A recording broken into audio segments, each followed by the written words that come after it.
Welcome is Seema FFT blog. নমস্কার, আপনারা সবাই কেমন আছেন?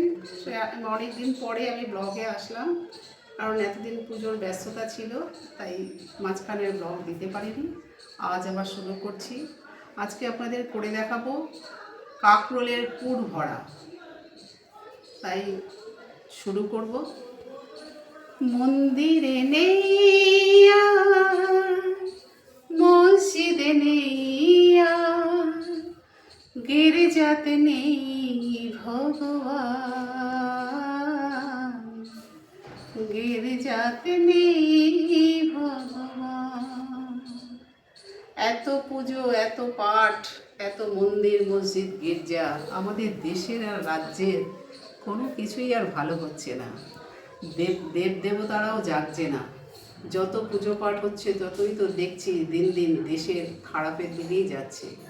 আপনারা একটু চিন্তা করে দেখবেন। চলুন রান্নাটা আজ শুরু করি। 250 গ্রামের মতো কাঁকরোল এনেছি। কাঁকরোলগুলোকে মাছ বরাবর চিড়ে এর ভেতরের অংশটা বের করে নিতে হয়েছে। এটা বের করে নিচ্ছি।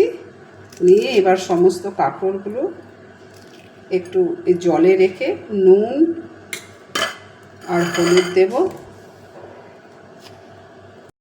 এখানে 250 গ্রাম কাঁকরোল আছে। প্রথমে মাছ বরাবর কাঁকরোলগুলোকে চিড়ে নিয়েছি। চিড়ে এইভাবে ভেতর থেকে সমস্ত অংশগুলো বার করে নিচ্ছি। বার করা মোটামুটি সব হয়ে গেছে। এবার এই বাটিটা একটু নুন আর হলুদ দিয়ে হালকা সেদ্ধ করে নেব। কাঁকরোলগুলোর ভেতরে একটু লবণ আর হলুদ দিয়ে ভাপানো হচ্ছে। যতক্ষণ কাঁকরোলগুলো ভাপানো হচ্ছে ততক্ষণ এই কাঁকরোলের ভেতর থেকে যে পুরগুলো বার করা হয়েছে এগুলো বাদাম সহযোগে একটু মিক্সি গ্রাইন্ডে গ্রাইন্ড করে নেব।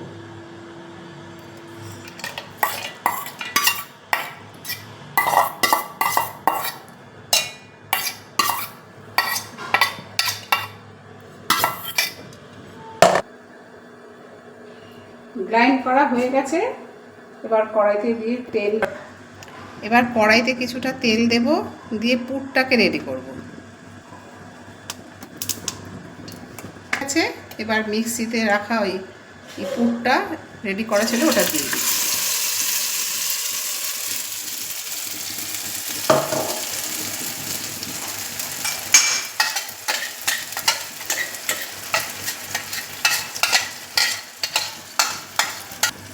এবার দেব একটু সর্ষে বাটা। সর্ষে লঙ্কা একসাথে পেস্ট করে রাখা আছে। পুরটার মধ্যে সর্ষে আর লঙ্কা দেওয়া আছে, তো একসাথে এই কাঁকরোলের সাথে দিচ্ছি একটু লবণ পরিমাণ মতো, একটু হলুদ দিয়েছি, লবণ দিয়েছি। এবার একটু মিষ্টি দিচ্ছি। আমরা সব কিছুতেই গুড় ব্যবহার করি, তাই গুড়ই দিলাম।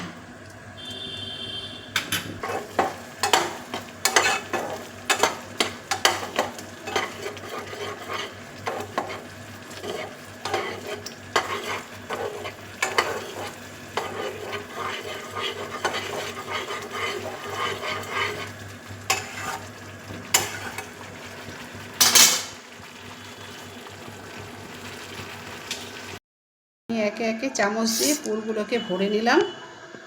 এবার আমি এটাকে বাইন্ডিংস করব।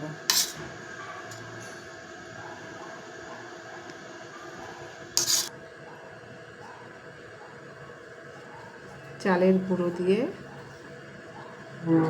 বাইন্ডিংসটা করে নিচ্ছি। এটা চামচ দিয়ে অসুবিধা হয়, তাই আমি হাত ইউজ করছি।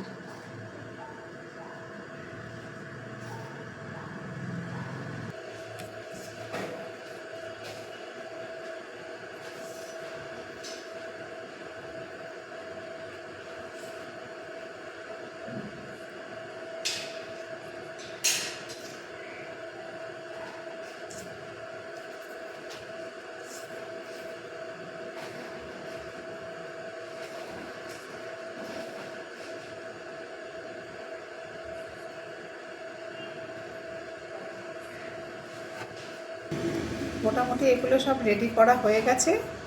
এবার কড়াইতে তেল দিয়ে ভেজে নেব। কড়াইতে তেল দিয়েছি, আমি সর্ষের তেলই দিয়েছি, আপনারা চাইলে রিফাইন তেলও দিতে পারেন। এবার বড়াগুলো আস্তে আস্তে ছেড়ে দেবো।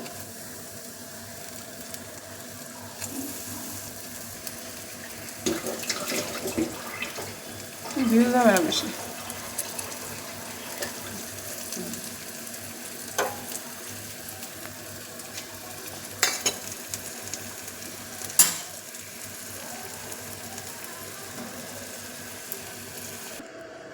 হ্যাঁ বন্ধুরা, বড়াটা একদম রেডি হয়ে গেছে, এবার সার্ভ করা হবে। আপনারা একবার করে খেয়ে দেখবেন, যদি আপনাদের ভালো লাগে প্লিজ চ্যানেলটা একটু। এটা গরম ভাতে ঘি দিয়ে মেখে কাঁচা লঙ্কা দিয়ে খুব ভালো লাগবে, এটা রুটির সাথে যায় না, অথবা শুধুও খেতে পারেন। আজকের মতো চ্যানেলটা এখানেই ছেড়ে দিচ্ছি, এর পরবর্তী এখানেই শেষ করছি। এর পরবর্তী কোনো ভিডিও নিয়ে আবার অন্য কোনো নতুন রান্না নিয়ে আপনাদের সাথে দেখা হবে। সবাই ভালো থাকবেন।